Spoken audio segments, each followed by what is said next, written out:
ओम शांति।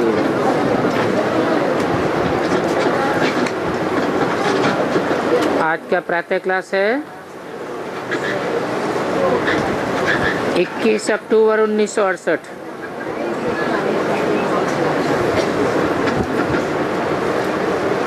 रूहानी बाप रूहानी बच्चों का अटेंशन खिंचवाते हैं। किस बात के ऊपर?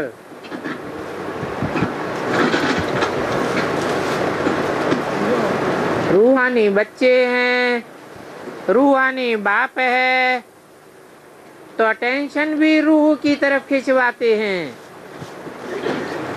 क्योंकि ये रूहानी गीता पाठशाला है। ఓం శాంతి.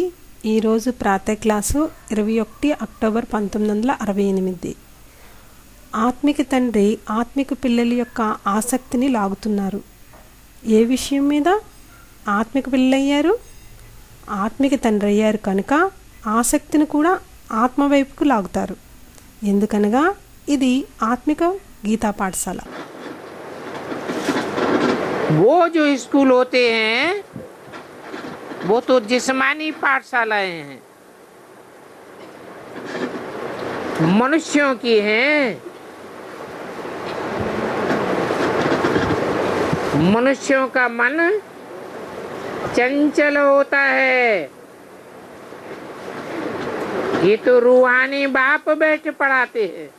ఆ స్కూల్స్ ఏమున్నాయో అవి భౌతిక పాఠశాలలు, మనుష్యులవి. మనుష్యుల మనస్సు చంచలం అవుతుంది. ఇక్కడైతే ఆత్మిక తండ్రి కూర్చొని చదివిస్తున్నారు. उन स्कूलों में तो मनुष्य मनुष्यों को बैठ करके देखते हैं। कोई बैरिस्टर है, कोई डॉक्टर है, तो कहेंगे हम बैरिस्ट्री पढ़ते हैं। तो वहां तो मनुष्यों का योग मनुष्यों के साथ ही होता है। ఆ స్కూల్స్లో అయితే మనుషులు మనుషులకు కూర్చొని చూస్తుంటారు. కొందరు లాయర్లు ఉంటారు, కొందరు డాక్టర్లు ఉంటారు. అయితే అంటారు మేము లాయరీ చదువుతున్నామని. అక్కడైతే మనుషుల యోగం మనుషుల తోడులోనే ఉంటుంది. यहाँ तुम समझते हो हम सब आत्माएं बैठी हैं। आत्मा को परमपिता परमात्मा से योग लगाना है।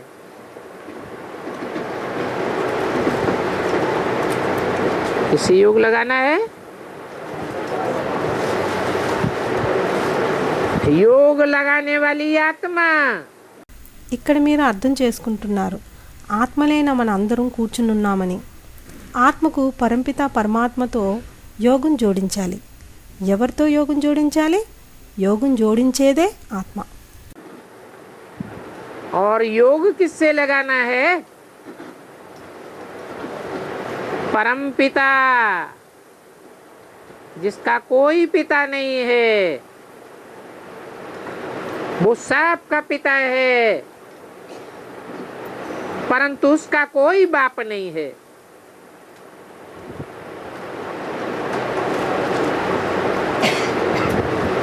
मनुष्यों का भी बाप है।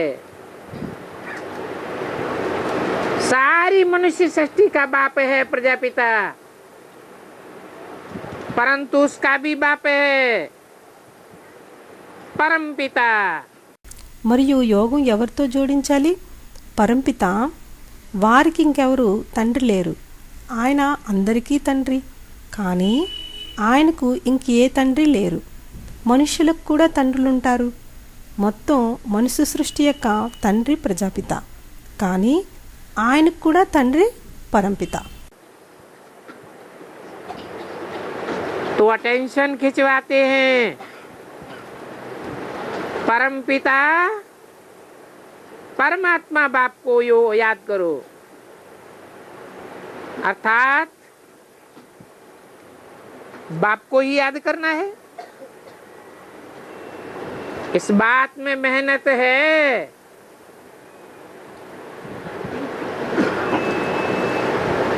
न परम पिता भूले न परमात्मा भूले। అయితే ఆసక్తిని లాగుతున్నారు పరంపిత పరమాత్మ తండ్రిని యాద్ చేయమని, అనగా తండ్రినే యాద్ చేయాలి. ఈ విషయంలో శ్రమ ఉంది. పరంపితను మర్చిపోకూడదు, పరమాత్మను మర్చిపోరాదు.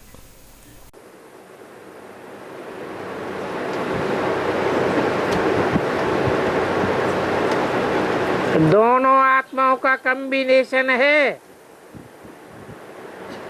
एक ही शरीर में।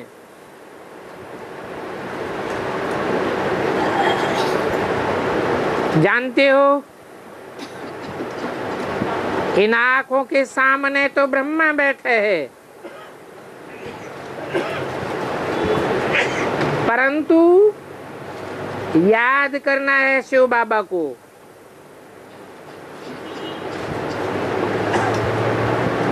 नाम भी देते हैं शिव बाबा। शिव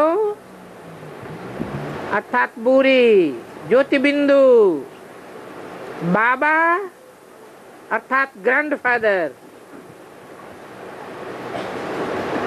संबंध बन जाता है देह के साथ। ఇద్దరు ఆత్మల కలయిక ఉన్నది ఒకే శరీరంలో. తెలుసును, ఈ కళ్ళ ఎదుట బ్రహ్మ కూర్చొని ఉన్నారు, కానీ యాద్ చేయాలి శివబాబాను. పేరు కూడా ఇస్తారు శివబాబా అని. శివ అనగా బిందువు, జ్యోతిర్బిందువు. బాబా అనగా గ్రాండ్ ఫాదర్. సంబంధం తయారవుతుంది దేహం తోడులో. वो शिव बाबा खुद कहते हैं,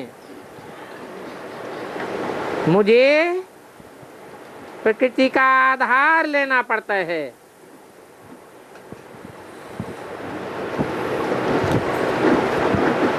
साधारण कृति का आधार नहीं लेता हूं, प्रकृति। कृति अर्थात रचना, जो प्रकृष्ट रूप से रचना रची गई है, उस प्रकृति का आधार लेता हूं। ఆ శివబాబా స్వయంగా అంటున్నారు, నాకు ప్రకృతి ఆధారం తీసుకోవాల్సి వస్తుంది అని.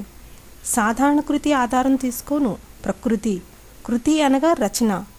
ఏదైతే ప్రకష్ట రూపంలో రచన రచింపబడిందో ఆ ప్రకృతి ఆధారం తీసుకుంటాను.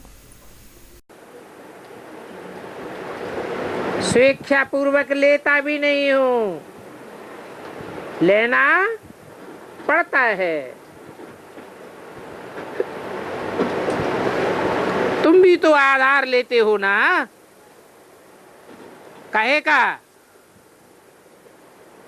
तुम आत्मा किसका आधार लेते हो? पाठ बजाने के लिए शरीर का आधार लेते हो। స్వేచ్ఛాపూర్వకంగా తీసుకొని కూడా తీసుకోవాల్సి వస్తుంది. మీరు కూడా ఆధారం తీసుకుంటారు కదా. దేనిది? మీ ఆత్మలు దేన్ని ఆధారం తీసుకుంటారు పాత్ర అభినయించడానికి? శరీరం ఆధారం తీసుకుంటారు. तो मुझे भी प्रकृति का आधार लेना पड़ता है। तो ये गीता पाठशाला है, याद रखना है कौन पढ़ाते हैं। बेहद का बाप पढ़ाते हैं। दोनों ही बेहद के बाप हैं। అయితే నాకు కూడా ప్రకృతి ఆధారం తీసుకోవాల్సి వస్తుంది. ఇది గీతా పాఠశాల. జ్ఞాపకం ఉంచుకోవాలి ఎవరు చదివిస్తున్నారని. బేహద్దు తండ్రి చదివిస్తున్నారు. ఇద్దరూ బేహద్దు తండ్రులే.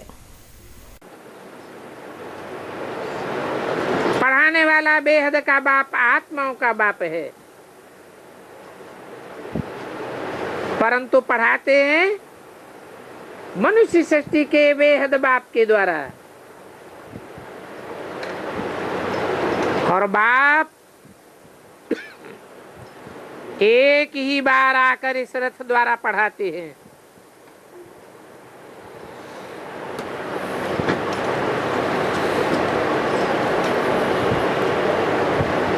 कहते हैं, मीठे मीठे रूहानी बच्चों, मैं निराकार हूँ। చదివించేవారు బేహద్దు తండ్రి, ఆత్మల తండ్రి. కానీ చదివిస్తున్నారు మనుష్య సృష్టి యొక్క బేహద్దు తండ్రి ద్వారా. మరియు తండ్రి ఒక్కసారి వచ్చి ఈ రథం ద్వారా చదివిస్తారు. అంటారు, తీయని ఆత్మిక పిల్లలు, నేను నిరాకారుణ్ణి అని. मुझे सभी याद करते हैं क्योंकि मैं सभी आत्माओं का परम पिता हूँ.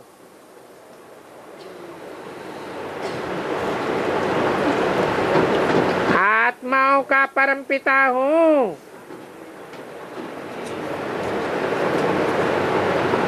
सभी आत्माओं का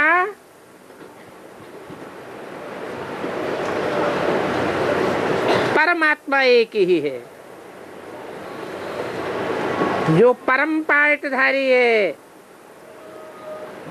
నన్ను అందరూ యాద్ చేస్తారు, ఎందుకనగా నేను అందరు ఆత్మల యొక్క పరంపితను, ఆత్మలకు పరంపితను. ఆత్మలందరికీ పరమాత్మ ఒక్కరే. ఎవరైతే పరమపాత్రధారి అవుతారో उस परम पाठधारी हीरो पाठधारी का भी मैं पिता हूँ.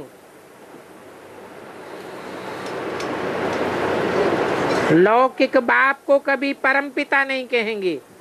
ఆ పరమపాత్రధారి హీరో పాత్రధారికి కూడా నేను పితను. లౌకిక తండ్రిని ఎప్పుడు పరంపిత అని అనరు.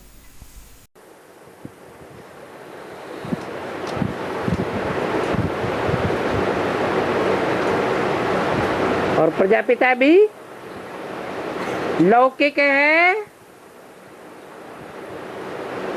या पारलौकिक है, इस लोक में ही है, तो उसको भी परम पिता नहीं कहेंगे. మరియు ప్రజాపితి కూడా లౌకికమే అవుతారా లేక పారలౌకికమా? ఈ లోకంలోనే ఉంటారు కాబట్టి ఆయన్ను కూడా పరంపిత అని అనరు. क्यों? क्योंकि उसका भी बाप है. सभी आत्मा एक बाप के बच्चे हैं और वो एक है ऊंचते ऊंच भगवान.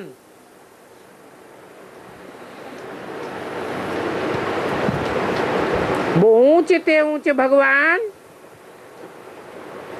परम धामवासी है या साकार सृष्टिवासी है. ऊंचते ऊंचे और नीचते नीचे कहाँ होते हैं?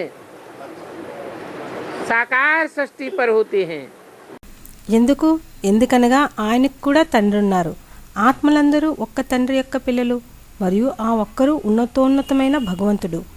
ఆ ఉన్నతోన్నతమైన భగవంతుడు పరంధామ వాసియా లేక సాకార సృష్టి యొక్క వాసియా? ఉన్నతోన్నతము నీచాతి నీచం ఎక్కడుంటాయి? సాకార సృష్టి మీద ఉంటాయి. जैसे कॉलेज में स्टूडेंट्स पढ़ते हैं तो बुद्धि टीचर तरफ रहती है कि हम पढ़ करके ये बैरिस्टर ये डायरेक्ट डॉक्टर बनेंगे. यहाँ तुम समझते हो मैं आत्मा हूँ और बाबा आया हुआ है. ఏ విధంగా కాలేజీలో విద్యార్థులు చదువుకుంటూ ఉంటారో అప్పుడు బుద్ధి టీచర్ మీద ఉంటుంది. ఏమంటే మేము చదువుకొని ఇలా లాయరు ఇలా డాక్టర్ అవుతామని. ఇక్కడ మీరు అర్థం చేసుకుంటున్నారు, నేను ఆత్మను మరియు బాబా వచ్చి ఉన్నారు. और आया भी किसमें है? इस भाग्यशाली रथ में आया हुआ है.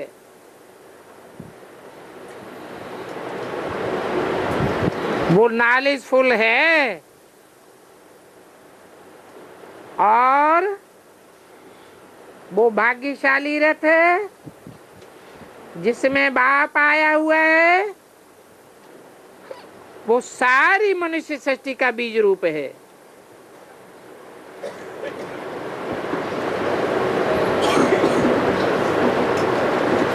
कि आत्माओं का बीज है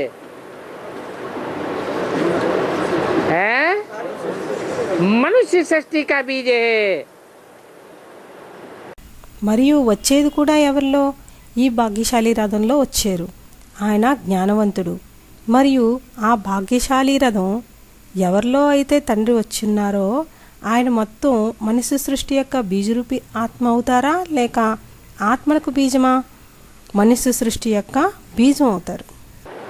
परंतु जड़ है या चैतन्य है? वो बीज झाड़ के जड़ होते हैं और ये मनुष्य सृष्टि चैतन्य झाड़ का चैतन्य बीज है. కానీ జడమా చైతన్యమా? ఆ బీజం వృక్షానికి జడమవుతుంది మరియు ఈయన మనుష్య సృష్టి చైతన్య వృక్షం యొక్క చైతన్య బీజం. इस झाड़ के सारे आदि मध्य अंत का उनको मालूम है. सारी नॉलेज उनमें भरी पड़ी है. जैसे कहें कि बीज में सारा वृक्ष समाया हुआ है. ఈ వృక్షం యొక్క మొత్తం ఆది మధ్య అంత్యాల గురించి ఆయనకు తెలుసు. మొత్తం జ్ఞానం ఆయనలో నిండి ఉంది. ఎలా చెప్పాలంటే బీజంలో మొత్తం వృక్షం ఇమిడి ఉన్నట్లు. उन शास्त्रकारों ने भी लिख दिया है, नाम तेसु ते मय. मैं उन पत्तों में नहीं समाया हुआ हूँ. बे पत्ते, बे टहनिया, बे फल, वो फूल मेरे में समाये हुए हैं. ఆ శాస్త్రకారులు కూడా రాశారు, నా అహం తేసు తేమై, నేను ఆ ఆకుల్లో ఇమిడి లేను, ఆ ఆకులు, ఆ కొమ్మలు, ఆ ఫలాలు, ఆ పుష్పాలు నాలో ఇమిడి ఉన్నాయి. अब इसे झाड़ कहो व षष्ठी चक्र कहो, ये बात बुद्धि में अच्छी रीति याद रखो कि हम अभी बाबा से पढ़ रहे हैं.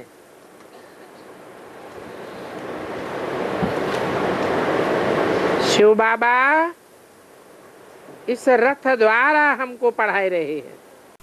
ఇప్పుడు దీనిని వృక్షం అనండి లేక సృష్టి చక్రం అనండి, ఈ విషయం మంచిగా బుద్ధిలో జ్ఞాపకం పెట్టుకోండి. ఏమనగా మేము ఇప్పుడు బాబా నుండి చదువుకుంటున్నాము, శివబాబా ఈ రథం ద్వారా మాకు చదివిస్తున్నారని. क्या बात अच्छी रीति याद रखने की बताई? पढ़ाने वाला शिव बाबा है और इस रथ द्वारा हमको पढ़ाई रहे हैं. ఏ విషయం బాగా గుర్తుపెట్టుకోమని చెప్పారు?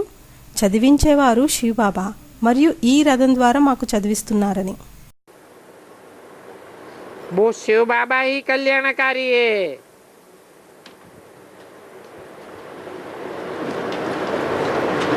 और आते भी है कल्याणकारी पुरुषोत्तम संगम युग पर. सभी मनुष्यों का कल्याण हो जाता है. कब? कल्याणकारी पुरुषोत्तम संगम युग में. ఆ శివబాబాయే కళ్యాణకారి మరియు వస్తారు కూడా కళ్యాణకారి పురుషోత్తమ సంగమ యుగంలో.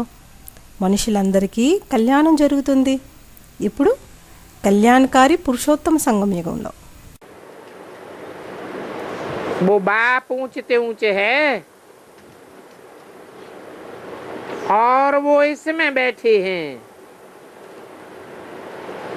इन द्वारा ये पढ़ाई पढ़ाए रहे हैं. ये पढ़ाई पढ़कर तुम बच्चे भी ऊंचे ऊंचे बनते हो. ఆ తండ్రి ఉన్నతోన్నతుడు మరియు ఆయన ఈయనలో కూర్చొని ఉన్నారు. వీరి ద్వారా ఈ చదువు చదివిస్తున్నారు. ఈ చదువు చదివి పిల్లలైన మీరు కూడా ఉన్నతోన్నతులుగా అవుతున్నారు. बाप आया ही है तुम बच्चों को नर से नारायण बनाने के लिए.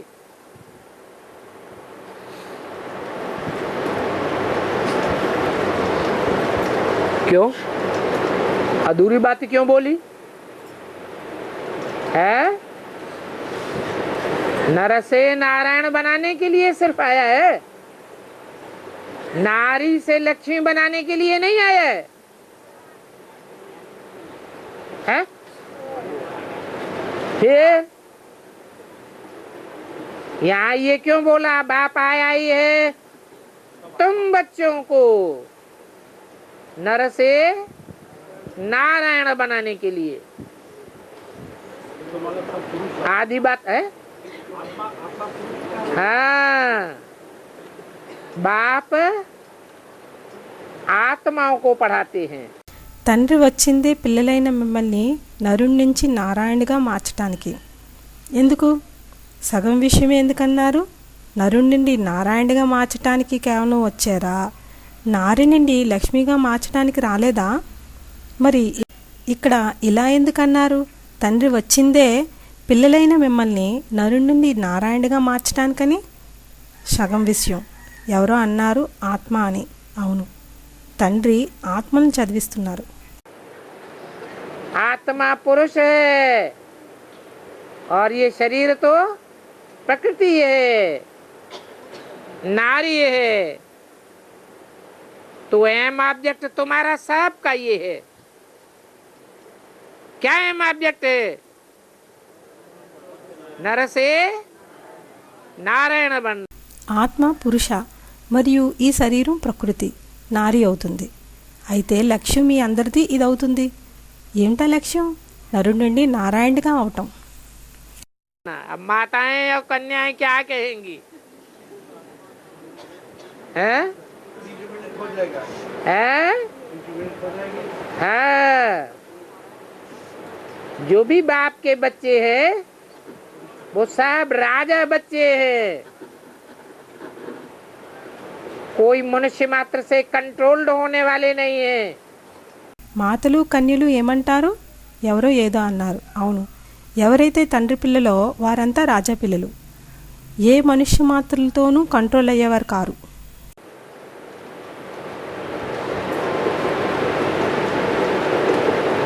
बकरी स्वभाव के नहीं है कि जो कान पकड़ ले उसी के आधार पर चल पड़े। यहाँ तो सबका कान किसने पकड़ा हुआ है? बाप ने पकड़ा हुआ है। మేక స్వభావం కలిగిన వారు కాదు ఎవరైనా చెవి పట్టుకుంటే వారి ఆధారం మీద నడవటానికి. ఇక్కడైతే అందరి చెవులు ఎవరు పట్టుకున్నారు? తండ్రి పట్టుకున్నారు. तो बोला तुम्हारी अहम ऑब्जेक्ट है नर से नारायण बनने की। तुम मनुष्य से देवता बनते हो।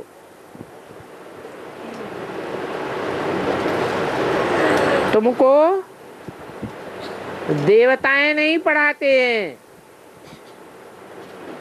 तुमको भगवान बाप पढ़ाते हैं। అయితే అన్నారు మీ లక్ష్యం అయితే ఉంది నరుడి నుండి నారాయణుడిగా అవటం. మీరు మనిషి నుండి దేవత అవుతున్నారు. మీకు దేవతలు చదివించటం లేదు, మీకు భగవంతుడు తండ్రి చదివిస్తున్నారు. क्या कहा है? जो नारी से लक्ष्मी बनते हैं वो नारी से लक्ष्मी बनने वालों को अभी कौन पढ़ा रहा है? देवात्माएं। ఏమన్నారు?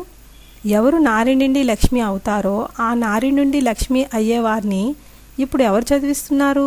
దేవాత్మలు. जो सतयुग में पहले जन्म में देवात्मा बनने वाली अव्वल नंबर आत्मा कृष्ण की है। कृष्ण उर्फ ब्रह्मा कहो, उनकी बुद्धि में यही बैठा हुआ है।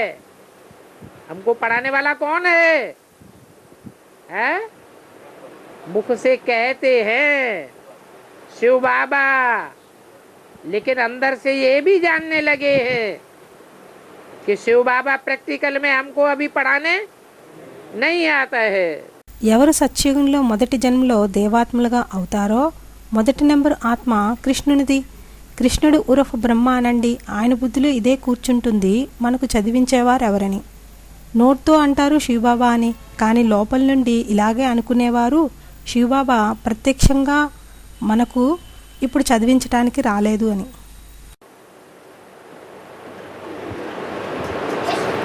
तो तुम ये पक्का जानते हो कि हमको बाप पढ़ाते हैं, उनको नॉलेजफुल कहा जाता है।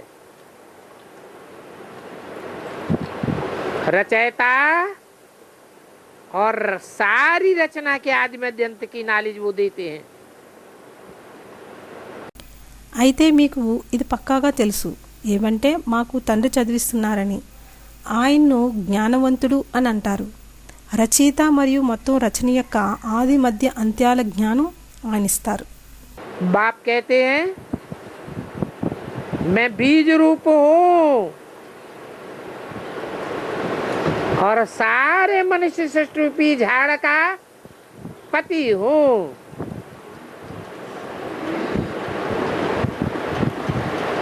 इसलिए शास्त्रों में मुझे क्या नाम दिया है? प्रजापति. తండ్రి అంటున్నారు, నేను బీజరూపిణ్ణి మరియు మొత్తం మనుష్య సృష్టి రూపి వృక్షానికి పతిని. అందుకే శాస్త్రాల్లో నాకు ఏం పేరిచ్చారు? ప్రజాపిత. ये प्रजापिता पुरुषार्थी जीवन का नाम है. जब संपन्न स्टेज प्राप्त करता है तो सारे वृक्ष का पति है. तब कहा जाता है बिना तेरी सत्ता के पत्ता भी हिल सकता नहीं. ఈ ప్రజాపిత అనేది పురుషార్థి జీవనం యొక్క పేరు. ఎప్పుడు సంపన్న స్టేజ్ క్రాస్ చేస్తారో అప్పుడు మొత్తం వృక్షానికి పతి అవుతారు. అప్పుడు అంటారు, నీ శక్తి లేకుండా ఆకు కూడా కదలదు అని. तो कोई जड़ पत्तों को हिलाने वाला नहीं है. ये सारी मनुष्य सृष्टि के 500-700 करोड़ पत्ते उसके डायरेक्शन पर चलते हैं. అయితే ఆ జడ ఆకులను కదిలించేవారు కాదు. ఈ మొత్తం మనుష్య సృష్టి యొక్క 500-700 కోట్ల ఆకులున్నాయి, ఆయన డైరెక్షన్ మీద నడుస్తారు. वैसे दुनिया में भी वृक्षपति का दिन शुभ समझा जाता है और वृक्षपति की दशा बहुत अच्छी मानी जाती है. पहले तुम बच्चों के ऊपर राहु की दशा थी, अभी बदल करके బృహస్పతి की दशा बैठी है. అలాగే ప్రపంచంలో కూడా వృక్షపతి యొక్క రోజు శుభంగా అనుకుంటారు మరియు వృక్షపతి దశ చాలా మంచిదిగా గౌరవిస్తారు. మొదట పిల్లలైన మీ మీద రాహు దశ ఉండేది, ఇప్పుడు మారిపోయి బృహస్పతి దశ కూర్చుంది. बृहस्पति माने बड़े ते बड़ा, पतियों का भी पति.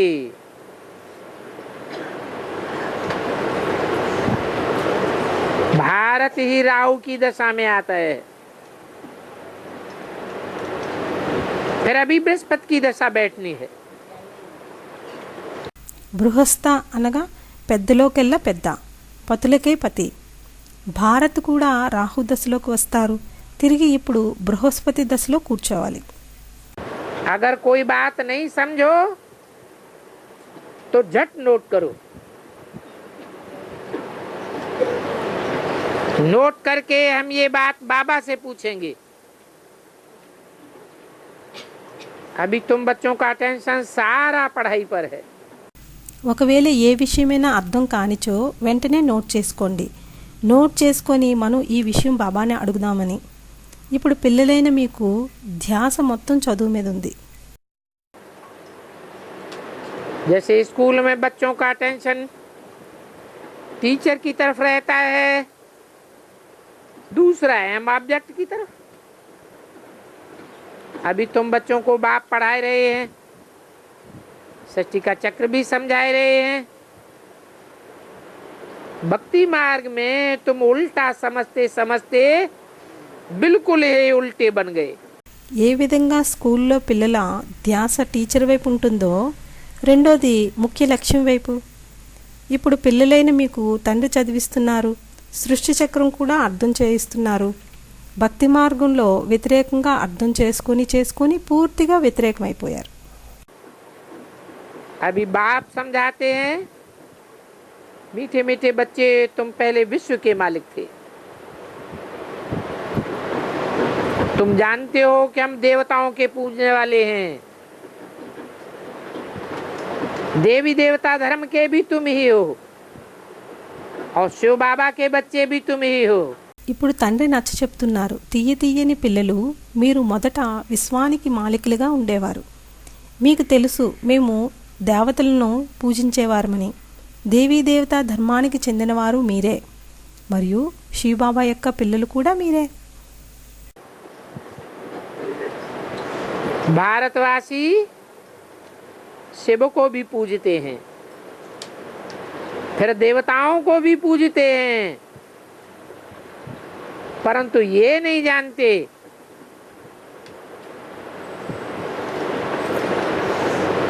कि हम जिनकी पूजा करते हैं उनका आक्युपेशन क्या है.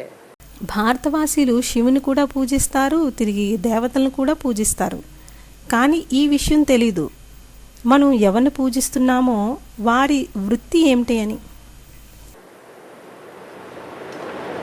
तुमको अभी पता पड़ा है हम शिव बाबा के बच्चे हैं और देवता बनने के लिए पढ़ रहे हैं. हम शिववंशी भी हैं, फिर देवी देवता धर्म के भी हैं. ఇప్పుడు మీకు తెలుస్తుంది మేము శివబాబా యొక్క పిల్లలము అని, మరియు దేవతలవటానికి చదువుతున్నాము. మేము శివవంశీలం కూడా, తిరిగి దేవీ దేవతా ధర్మానికి చెందిన వారం కూడా. निराकारी स्टेज में है तो शिववंशी हैं, फिर जब साकारी स्टेज पकड़ते हैं देवी देवता बनते हैं तो देवी देवता धर्म के. నిరాకారి స్థితిలో ఉంటే శివవంశీలం, తిరిగి ఎప్పుడు సాకారి స్టేజ్ని పట్టుకుంటే దేవీ దేవతలుగా అవుతాం, కనుక దేవీ దేవత ధర్మస్థులం. अभी देवी देवताओं को तुम पूजते हो, फिर तुम ही देवी देवता बनेंगे. अभी तुमको कहेंगे शिववंशी,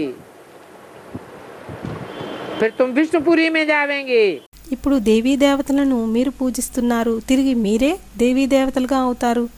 ఇప్పుడు మిమ్మల్ని అంటారు శివవంశీలు అని, తిరిగి మీరు విష్ణుపురిలోకి వెళ్తారు. ऐसे तो शिववंशी सभी हैं, परंतु वो सभी शिव को जानते ही नहीं हैं. कौन सभी है? जो और धर्म में कन्वर्ट होने वाले हिंदू हैं, वो शिव को पूरी रीत नहीं पहचान पाते. ये समझते हैं कि वो सुप्रीम गॉड फादर है, लेकिन फिर वो टीचर भी है ये नहीं जानते. అలాగైతే అందరూ శివవంశీలే, కానీ వారందరూ శివుని గురించి తెలుసుకోరు. వారంతా ఎవరు వేరే వేరే ధర్మాల్లోకి కన్వర్ట్ అయ్యే హిందువులో వారు శివుని పూర్తిగా గుర్తించలేరు. ఇలా అనుకుంటారు ఆయన సుప్రీం గాడ్ ఫాదర్ అని, కానీ ఆయన టీచర్ కూడా అని ఇది కూడా తెలీదు. वो साकार शरीर में आकर के टीच करता है, वो लिबरेटर भी है, रिसेप्टर भी है. ये जानते हैं, पर कब आकर के लिबरेट करते हैं ये कोई भी नहीं जानते. ఆయన సాకార శరీరంలోకి వచ్చి టీచ్ చేస్తారు. ఆయన ముక్తిదాత కూడాను, గురువు కూడాను. ఇది తెలుసు, కానీ ఎప్పుడు వచ్చి ముక్తి చేస్తారు ఇది ఎవరు తెలుసుకోరు.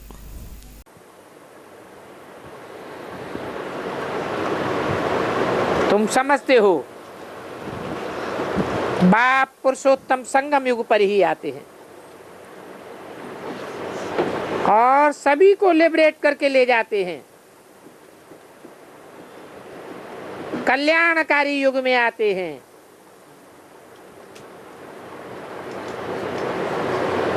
जबकि सभी का कल्याण होता है. మీరు అర్థం చేసుకుంటున్నారు, తండ్రి పురుషోత్తమ సంఘం యుగంలోనే వస్తారు మరియు అందరికీ ముక్తిని చేసి తీసుకువెళ్తారు. కళ్యాణకారి యుగంలో వస్తారు, అప్పుడు అందరికీ కళ్యాణం అవుతుంది.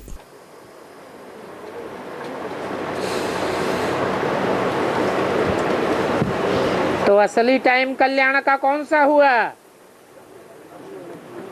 संगम युग भी तो 100 साल हो गया। पुरुषोत्तम संगम युग भी तब कहें जब सबका కళ్యాణ होता हो। అయితే అసలైన సమయం కళ్యాణానికి ఏదవుతుంది? ఎవరో అన్నారు సంగమయుగం అని. సంగమయుగం అయితే 100 సంవత్సరాలు అవుతుంది. పురుషోత్తమ సంగమయుగం కూడా ఎప్పుడంటే ఎప్పుడు అందరికీ కళ్యాణం జరుగుతుందో. कल्याण दिखाई पड़ता है।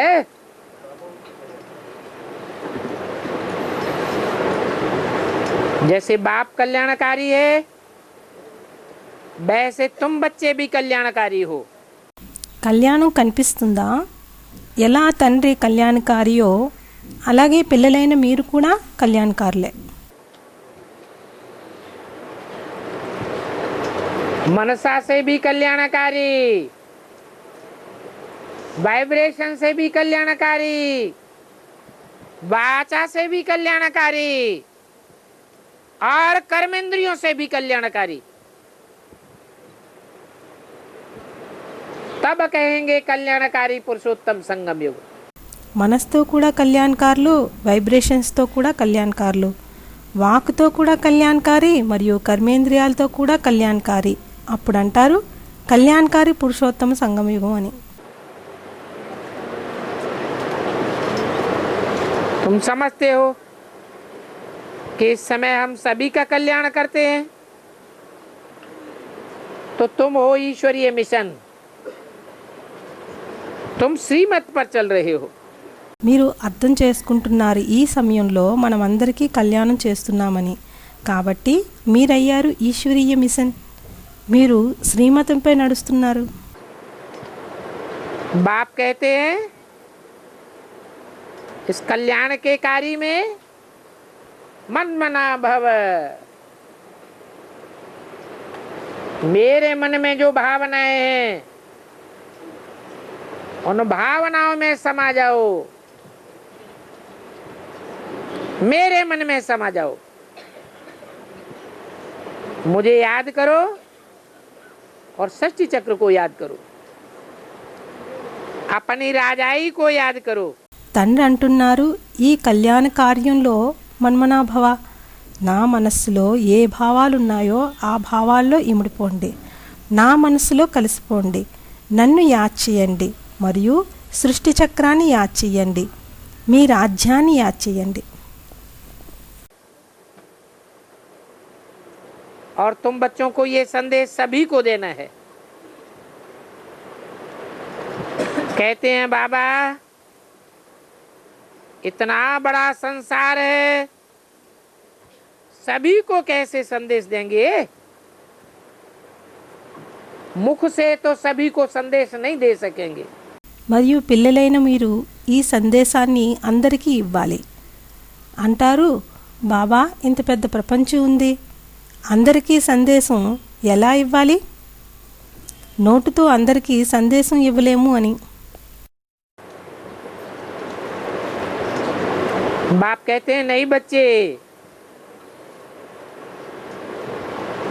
अखबारों द्वारा सारी मनुष्य सृष्टि को आवाज पहुंचेगा। अखबारों के द्वारा ही इतना हंगामा हुआ है, तो कल्याण हुआ है या कल्याण हुआ है? हैं? అకళ్యాణ హువా హై.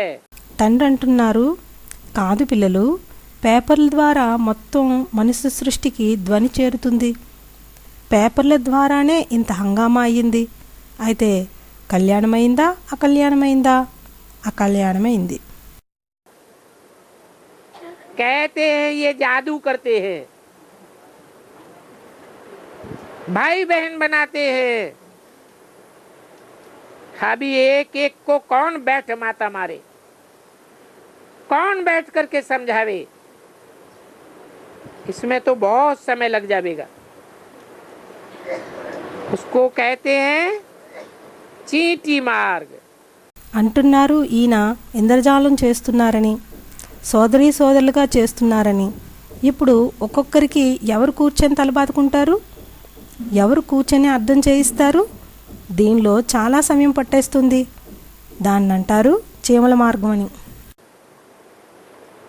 अभी तुमको तो सर्विस करनी है विहंग मार्ग की।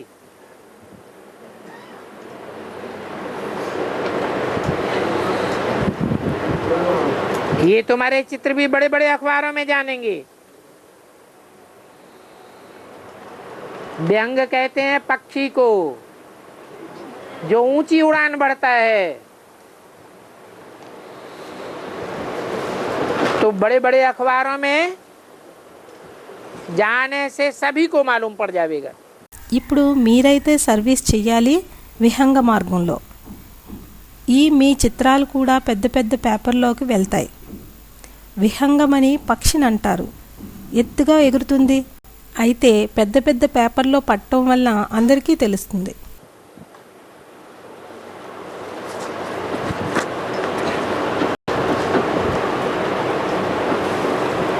21 अक्टूबर 2068 1968 की वाणी का दूसरा पेज। मुक्ति, जीवन मुक्ति, गॉड फादरली बर्थ राइट। ये बात समझाना किसी को बहुत सहज है, क्योंकि फादर फादर तो सभी कहते रहते हैं, परंतु प्रैक्टिकल में भी फादर आता है ये कुछ भी समझते नहीं है। 21/10/68 యొక్క వాణి యొక్క 2వ పేజీ. ముక్తి, జీవన్ముక్తి ఈశ్వరీయ జన్మసిద్ధ అధికారం. ఈ విషయం ఎవరికైనా నచ్చ చెప్పడం చాలా సహజం. ఎందుకనగా తండ్రి తండ్రి అని అందరూ అంటూ ఉంటారు, కానీ ప్రత్యక్షంగా కూడా తండ్రి వస్తారు. ఇది ఏమాత్రం అర్థం చేసుకోరు. फादर को याद करते हैं तो जरूर फादर को आना पड़े। बाप जानते हैं भक्ति मार्ग में सभी रावण की जेल में है, अर्थात पराई जेल में है। తండ్రిని యాద్ చేస్తారు కాబట్టి తప్పక తండ్రికి రావాల్సి వస్తుంది. తండ్రికి తెలుసు భక్తి మార్గంలో అందరూ రావణి జైల్లో ఉన్నారు, అనగా పరాయి జైల్లో ఉన్నారు.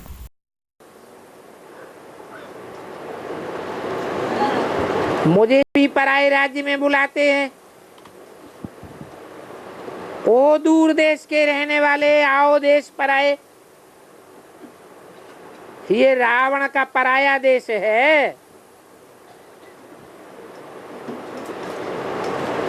ये बाप का देश नहीं है। నన్ను కూడా పరాయి రాజ్యంలోకి పిలుస్తారు. ఓ దూరదేశంలో ఉండేవాడా, రా పరాయి దేశంలోకి. ఇది పరాయి రావణ దేశం, ఇది తండ్రి దేశం కాదు. राम बाप को कहा जाता है।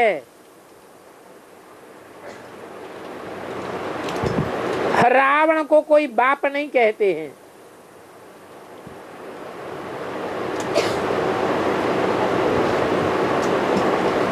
बापू गांधी जी भी गाते थे, पतित पावन सीताराम, परंतु उनको भी पता नहीं था कि पतित किसको कहा जाता है और पावन किसको कहा जाता है। రాముణ్ణి తండ్రి అంటారు, రావణ్ణి ఎవరు తండ్రి అనరు. బాపు గాంధీజీ కూడా పాడేవారు పతిత పావన సీతారామ అని. కానీ ఆయనకు కూడా తెలియలేదు పతితుడని ఎవరినంటారో, పావండని ఎవరినంటారు అని. पतित को पावन बनाने वाला कौन है, वो जानते थे क्या? है? नहीं जानते थे। अच्छा, बेहद के गांधी बापू जानते थे? है? वो भी नहीं जानते थे। పతితులను పావనంగా చేసేవారెవరు? ఆయనకు తెలుసా ఏమిటి? తెలీదు. మంచిది. బేహద్ గాంధీ బాపుకి తెలుసా? ఆయనకు కూడా తెలియదు. क्या कि पतितों को पावन बनाने वाला, जिसको वो बुलाते हैं, हे पतित पावन आओ, हम पतितों को आकर पावन बनाओ, तो किस रूप में आते हैं, कैसे पावन बनाते हैं, कुछ भी नहीं जानते। ఏమిటి?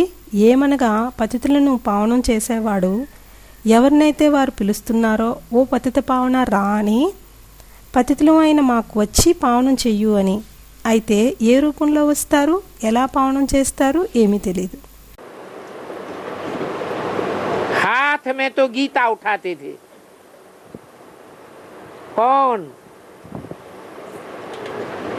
हद के गांधी बापू हद के हाथ में गीता उठाते थे, हद की। और बेहद के गांधी बापू बेहद के बुद्ध रूपी हाथ में जो ज्ञान की गीता है, ज्ञानामृत नहीं है, लेकिन क्या है, ज्ञान की गीता है, वो बुद्धि में रखते थे। చేతిలో గీత తీసుకునేవారు ఎవరు? హద్దులో గాంధీబాపు. హద్దు యొక్క చేతిలో గీత తీసుకునేవారు హద్దులోది. మరి బేహద్ గాంధీబాపు బేహద్ బుద్ధిరూపి చేతిలో ఏదైతే జ్ఞానగీత ఉందో, జ్ఞాన అమృతం కాదు కానీ ఏమిటి, జ్ఞానపు గీత ఉందో అది బుద్ధిలో పెట్టుకునేవారు. ये बुद्ध रूपी हाथ था। और फिर कहते थे पतित पावन सीताराम। सभी सीताएं ब्राइड्स को आकर के पावन बनाओ। ఇది బుద్ధిరూపి చెయ్యయింది. మరియు తిరిగి అనేవారు పతిత పావన సీతారామ అని, అందరి సీతలను వధువులను వచ్చి పావనం చెయ్యండి అని. फिर पिछाड़ी में कह देते थे रघुपति राघव राजा राम। अब रघुपति तो फिर त्रेता का हो गया। श्री कृष्ण के लिए कहें वो तो फिर भी सतयुग का मालिक है, वो राम तो त्रेता का हो जाता है। दो कलाएं ही कम हो जाती हैं, तो उनका थोड़ा ही नाम लेना चाहिए। वो तो सेकंड ग्रेड में हो गया। తిరిగి చివర్లో అనేవారు రఘుపతి రాఘవ రాజారామ అని. ఇప్పుడు రఘుపతి తిరిగి త్రేతాకు చెందినవారయ్యారు. శ్రీకృష్ణుని గురించి చెప్పాలంటే ఆయనైతే తిరిగి సత్యుగానికి మాలిక్ అవుతారు. ఆ రాముడైతే త్రేతాకు చెందినవారు. రెండు కళ్ళే తగ్గిపోతాయి. అయితే ఆయన పేరు ఏమైనా తీసుకోవాలా? ఆయనైతే సెకండ్ గ్రేడ్లో వారయ్యారు. कौन है? त्रेता का राम। त्रेता का राम सेकंड ग्रेड हो गया। फर्स्ट ग्रेड फिर कौन है?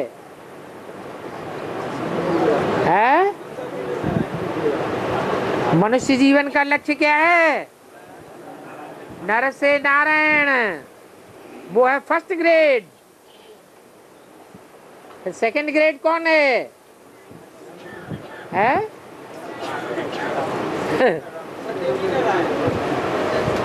सत्युगी नारायण नहीं, संगम युगी नारायण है फर्स्ट ग्रेड। ఎవరు? త్రేతా యొక్క రాముడు. త్రేతా యొక్క రాముడు సెకండ్ గ్రేడ్ అయ్యారు. ఫస్ట్ గ్రేడు తిరిగి ఎవరు? మనుష్య జీవనం యొక్క లక్ష్యం ఏమిటి? నరుడి నుండి నారాయణుడు. అదైతే ఫస్ట్ గ్రేడు. మరి సెకండ్ గ్రేడ్ ఎవరు? ఎవరో ఏదో అన్నారు. సత్యుగి నారాయణుడు కాదు, సంగమిగి నారాయణుడు ఫస్ట్ గ్రేడ్. उसके बाद सेकंड ग्रेड है लक्ष्मी का। वही लक्ष्मी जाकर के त्रेता में राम बनती है। तो बोला अभी बाप तुम बच्चों को समझाते हैं। समझाने वाला कृष्ण उर्फ ब्रह्मा नहीं है। ये राज की बातें बाप बैठ समझाते हैं। ये भी बताते हैं तुम युद्ध के मैदान में हो। వారి తరువాత సెకండ్ గ్రేడ్ అవుతుంది లక్ష్మీది. ఆ లక్ష్మియే వెళ్ళి త్రేతాలో రాముడవుతారు. అయితే అన్నారు, ఇప్పుడు తండ్రి పిల్లలైన మీకు నచ్చ చెప్తున్నారు, అర్థం చేయించేవారు శ్రీకృష్ణుడు ఉరఫ్ బ్రహ్మకారు. ఈ రహస్యపు విషయాలు తండ్రి కూర్చొని అర్థం చేయిస్తారు. ఇది కూడా చెప్తున్నారు, మీరు యుద్ధ మైదానంలో ఉన్నారని.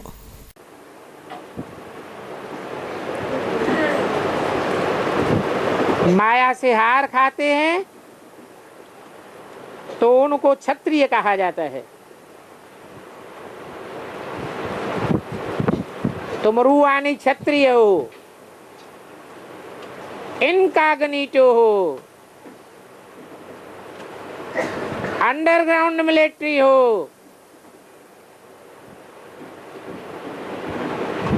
ये किसको भी पता नहीं है कि तुम बाप से कैसे राज्य लेते हो. तुम नॉन वॉरियर्स हो. दुनिया तुम्हारे बारे में कुछ भी नहीं जानती. మాయతో ఓడిపోతే వారిని క్షత్రియులు అంటారు. మీరు ఆత్మీయ క్షత్రియులు, గుప్తం, అండర్గ్రౌండ్ మిలిటరీ వారు. ఇది ఎవరికీ తెలీదు మీరు తండ్రి నుండి ఎలా రాజ్యం తీసుకుంటున్నారో అని. మీరు తెలియబడని యుద్ధవీరులు. ప్రపంచానికి మీ సంగతి ఏమీ తెలియదు. फिर बाप कहते हैं दुनिया तो नहीं जानती, लेकिन मैं बताता हूं कि तुम वेरी वेल नॉन वॉरियर्स हो. तुम्हारी बहुत पूजा होती है. తిరిగి తండ్రి అంటున్నారు, ప్రపంచానికైతే తెలియదు, కానీ నేను చెప్తున్నానేమంటే మీరు బాగా ప్రసిద్ధి చెందిన యుద్ధవీరులు. మీకు చాలా పూజ అవుతుంది. देवियों को भी देखो कितनी पूजा होती है. अभी तुम हो संगम युग पर. बी क्यों लगा दिया?